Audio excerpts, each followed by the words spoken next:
Hello hi ನಮಸ್ತೆ ಎಲ್ಲರಿಗೂ ಶೀಲಾ ಪಾಕಶಾಲೆ ಮತ್ತು ಪಾಠಶಾಲೆಗೆ ಆತ್ಮೀಯವಾದಂತಹ ಸ್ವಾಗತ. ಇವತ್ತಿನ ಒಂದು ತರಗತಿಯಲ್ಲಿ ಅಂತಂದರೆ ಈ ವಿಡಿಯೋವನ್ನು ಮಾಡುವಂತಹ ಉದ್ದೇಶ ಅಂತಂದರೆ HSTR ಆ ಒಂದು ಪರೀಕ್ಷೆಯಲ್ಲಿ ಕೇಳಬಹುದಾದಂತಹ ಶೈಕ್ಷಣಿಕ ಮನೋವಿಜ್ಞಾನದ 20 ಪ್ರಶ್ನೆಗಳು ಮತ್ತು ಅದಕ್ಕೆ ಸಂಬಂಧಪಟ್ಟಂತಹ ಉತ್ತರಗಳನ್ನು ಕೊಡುವಂತಹ ಪ್ರಯತ್ನ ನನ್ನದು. ಪರೀಕ್ಷೆಗೆ ತುಂಬ ಉಪಯುಕ್ತವಾದಂತಹ ಮಾಹಿತಿಯನ್ನು ನೀಡ್ತಾ ಇದ್ದೀನಿ. ಹಾಗಾಗಿ ಆದಷ್ಟು ಪೂರ್ತಿ ವಿಡಿಯೋವನ್ನು ನೋಡಿ, ಆಗ ಸಂಪೂರ್ಣವಾಗಿ ನಿಮಗೆ ಮಾಹಿತಿನೂ ಅರ್ಥ ಆಗುತ್ತೆ, ಪ್ರಶ್ನೆಗಳಿಗೆ ಸರಿಯಾದಂತಹ ಉತ್ತರ ಯಾವುದನ್ನು ಸಹ ನಿಮಗೆ ಗೊತ್ತಾಗುತ್ತೆ. ಈಗ ಪ್ರಶ್ನೆಗಳನ್ನು ನೋಡೋಣ. ಮೊದಲನೆಯ ಪ್ರಶ್ನೆ, ಮೆಟಕಾಗ್ನಿಷನ್ ಎಂದರೇನು ಅನ್ನೋದು ಮೊದಲನೆಯ ಪ್ರಶ್ನೆ. ಇದಕ್ಕೆ ಉತ್ತರವನ್ನು ನೋಡೋಣ. ತನ್ನದೇ ಕಲಿಕೆ ಮತ್ತು ಚಿಂತನೆಯ ಬಗ್ಗೆ ಅರಿವು ಹಾಗೂ ನಿಯಂತ್ರಣವನ್ನು ಹೊಂದಿದ್ದರೆ ಇದನ್ನು ಮೆಟಕಾಗ್ನಿಷನ್ ಅಂತ ಹೇಳ್ತೀವಿ. ಪ್ರಶ್ನೆ ಸಂಖ್ಯೆ 2 ನೋಡೋಣ. ಹಾಥಾರ್ನ್ ಪರಿಣಾಮ ಎಂದರೇನು? ಉತ್ತರ, ತಮ್ಮನ್ನು ಗಮನಿಸಲಾಗುತ್ತಿದೆ ಎಂದು ತಿಳಿದಾಗ ವ್ಯಕ್ತಿಯ ವರ್ತನೆ ಬದಲಾವಣೆಯಾದರೆ ಅದನ್ನು ಹಾಥಾರ್ನ್ ಪರಿಣಾಮ ಅಂತ ಹೇಳ್ತೀವಿ. ಪ್ರಶ್ನೆ ಸಂಖ್ಯೆ 3, ಎರಿಕ್ಸನ್ ಪ್ರಕಾರ ಶಾಲಾ ವಯಸ್ಸಿನ ಮಕ್ಕಳ ಪ್ರಮುಖ ಮನೋಸಾಮಾಜಿಕ ಸಂಘರ್ಷ ಯಾವುದು ಅನ್ನೋದು ಪ್ರಶ್ನೆ. ನೀಟಾಗಿ ಅರ್ಥ ಮಾಡ್ಕೊಳ್ಳಿ. ಪ್ರಶ್ನೆ ಅರ್ಥ ಆದರೆ ಸರಿಯಾದಂಥ ಉತ್ತರ ಯಾವುದು ಅನ್ನೋದು ಬರೆಯೋದಕ್ಕೆ ಸಹಾಯ ಆಗುತ್ತೆ. ಉತ್ತರವನ್ನು ನೋಡ್ಕೊಳ್ಳಿ. ಶ್ರಮಶೀಲತೆ ವಿರುದ್ಧ ಕೀಳರಿಮೆ ಅನ್ನೋದು ಇದಕ್ಕೆ ಸರಿಯಾದಂತಹ ಉತ್ತರ.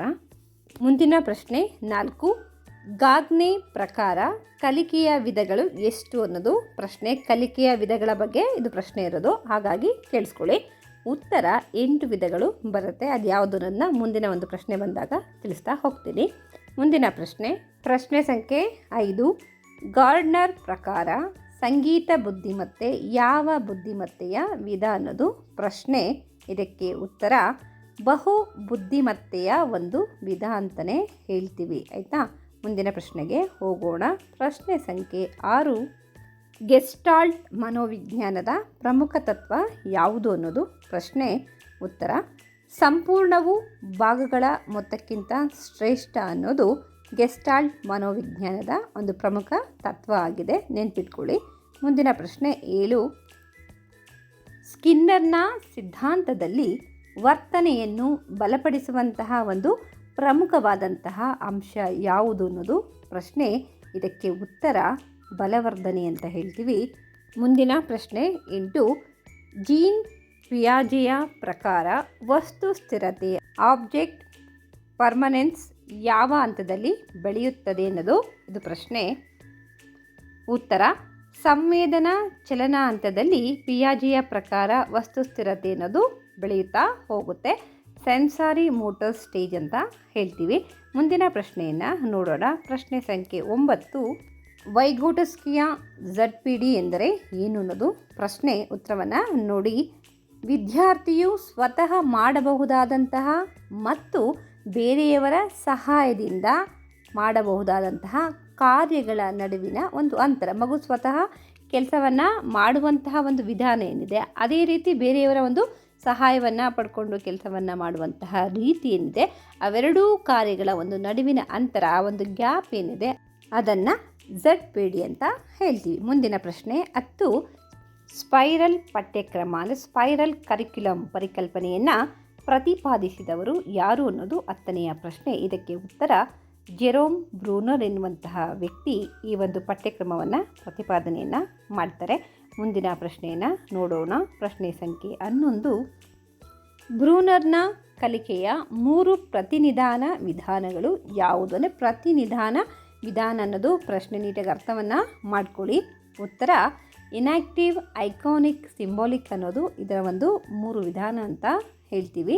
ಮುಂದಿನ ಪ್ರಶ್ನೆಯನ್ನು ನೋಡೋಣ. ಪ್ರಶ್ನೆ ಸಂಖ್ಯೆ 12, ಒಳ ಪ್ರೇರಣೆ ಎಂದರೇನು? 12ನೆಯ ಪ್ರಶ್ನೆ. ಉತ್ತರವನ್ನು ನೋಡಿ.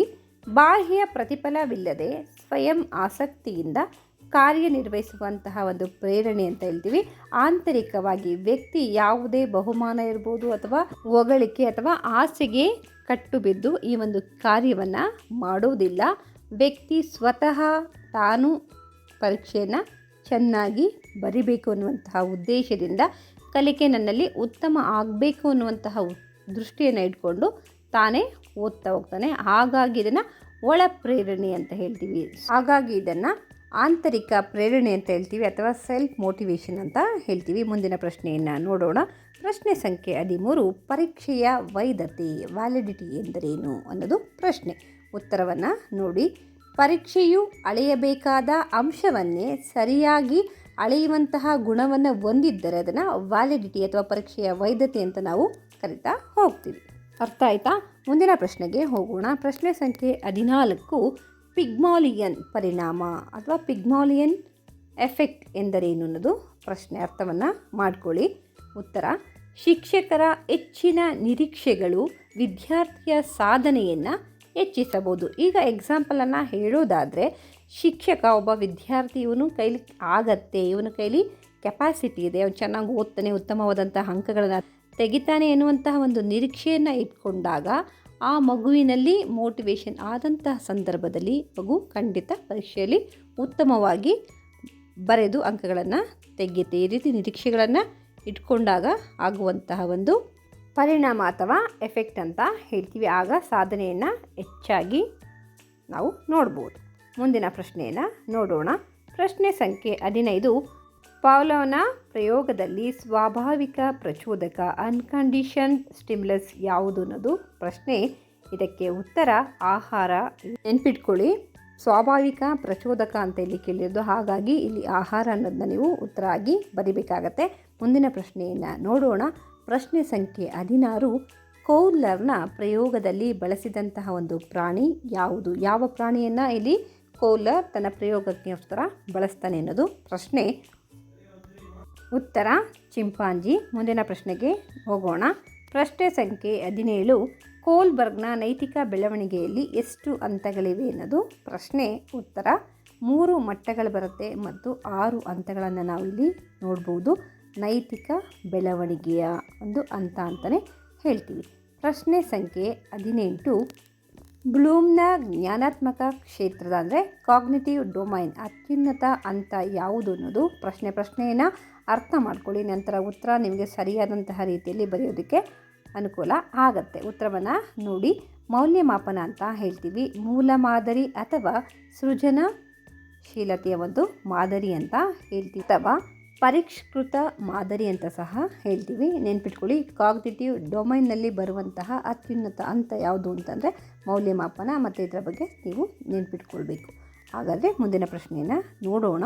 ಪ್ರಶ್ನೆ ಸಂಖ್ಯೆ 19, ಅಭಿವೃದ್ಧಿಯ ಸಮೀಪ ವಲಯ ಅಂದರೆ ಝೋನ್ ಆಫ್ ಪ್ರಾಕ್ಸಿಮಲ್ ಡೆವಲಪ್ಮೆಂಟ್ ಪರಿಕಲ್ಪನೆಯು ಯಾವ ಬೋಧನಾ ವಿಧಾನಕ್ಕೆ ಹೆಚ್ಚು ಒತ್ತನ್ನು ನೀಡುತ್ತದೆ ಅನ್ನೋದು ಪ್ರಶ್ನೆ.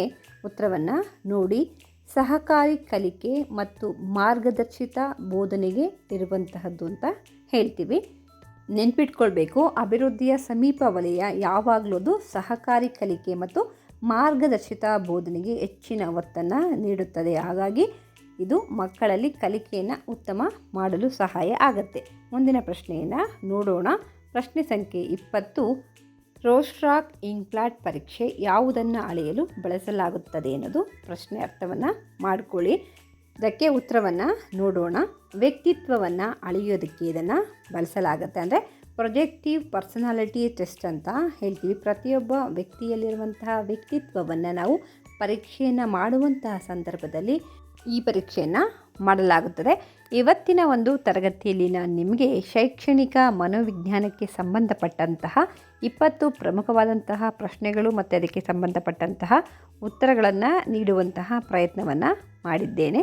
ಬಹಳ ಉಪಯುಕ್ತವಾದಂತಹ ಮಾಹಿತಿ ಅಂತಲೇ ಹೇಳ್ಬೋದು. ಅಂದರೆ HSTR ಇರ್ಬೋದು, GPSTR ಇರ್ಬೋದು, ಅಥವಾ ಕರ್ನಾಟಕ ಟೆಟ್ ಪರೀಕ್ಷೆಗಳಲ್ಲಿ ಕೇಳಬಹುದಾದಂತಹ ಶೈಕ್ಷಣಿಕ ಮನೋವಿಜ್ಞಾನದ ಪ್ರಶ್ನೆಗಳನ್ನು ಇವತ್ತು ತಿಳಿಸಿರುವಂಥದ್ದು. ಸ್ವಲ್ಪ ಸಮಯವನ್ನು ಕೊಟ್ಟು ಪೂರ್ತಿ ವಿಡಿಯೋವನ್ನು ನೋಡಿ ಅರ್ಥವನ್ನು ಮಾಡಿಕೊಳ್ಳಿ, ಪರೀಕ್ಷೆಯಲ್ಲಿ ಉತ್ತಮವಾಗಿ ಬರೀರಿ ಅಂತ ತಿಳಿಸ್ತೀನಿ. ಈ ಒಂದು ಮಾಹಿತಿ ನಿಮಗೆ ಇಷ್ಟವಾದರೆ ಲೈಕ್ ಮಾಡಿ, ಶೇರ್ ಮಾಡಿ, ಕಮೆಂಟನ್ನು ಮಾಡಿ. ಹಾಗೆ ಆದಷ್ಟು ಪೂರ್ತಿ ವಿಡಿಯೋವನ್ನು ನೋಡಿ ನಿಮ್ಮ ಸ್ನೇಹಿತರಿಗೂ ಸಹ ಶೇರ್ ಮಾಡಿ. ಉಪಯುಕ್ತವಾದಂತಹ ಮಾಹಿತಿಯನ್ನು ನೀಡುವಂತಹ ಒಂದು ಪ್ರಯತ್ನ ನನ್ನದು. ಎಲ್ಲ ಸ್ಪರ್ಧಾತ್ಮಕ ಪರೀಕ್ಷೆಗಳಿಗೆ ಬೇಕಾದಂತಹ ಒಂದು ಸಾಮಾನ್ಯ ಜ್ಞಾನ, ಸಬ್ಜೆಕ್ಟಿನ ಒಂದು ವಿವರಣೆ, ಕನ್ನಡ ವ್ಯಾಕರಣ, ಹಾಗೆ ಪ್ರಶ್ನೋತ್ತರಗಳನ್ನು ಬಿಡಿಸುವಂತಹ ಒಂದು ವಿಡಿಯೋಗಳನ್ನು ನಾನು ನಿಮ್ಮ ಮುಂದೆ ಮತ್ತೆ ತೆಗೆದುಕೊಂಡು ಬರ್ತೀನಿ. ಹಾಗಾಗಿ ನಮ್ಮ ಚಾನಲ್ನ ಮರೆಯದೆ ವೀಕ್ಷಣೆಯನ್ನು ಮಾಡಿ ಫಾಲೋವನ್ನು ಮಾಡಿ ಅಂತ ತಿಳಿಸ್ತೀನಿ. Thank you for watching.